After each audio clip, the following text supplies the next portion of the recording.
Good morning sir. కూర్చోండి. రే maths sir వచ్చినాడేంద్రా? అడుగు అడుగు అడుగు. సార్ మీ థర్డ్ పీరియడ్ సార్ క్లాసు. ఎందుకు ఆ పీరియడ్ లో బంక్ కొడదామనా? మీ కథ తెలిసే ఫస్ట్ పీరియడ్కి వచ్చా, మేడం దగ్గర పర్మిషన్ తీసుకొని కూర్చో. నిన్న క్లాస్ ఎక్కడి దాకా జరిగిందమ్మా? చెప్పేది మీకే గుర్తు లేకపోతే మాకెలా గుర్తుంటుంది సార్? ఎవడ్రా అది? వీడే సార్. లేచి బెంచ్ మీద నిలబడా.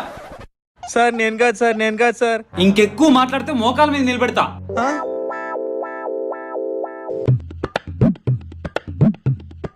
ఈ క్లాస్ అర్థం కాదు, గేమ్ ఆడదామా?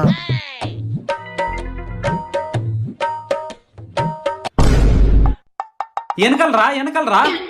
వెనకాల ఎవరు లేరు సార్.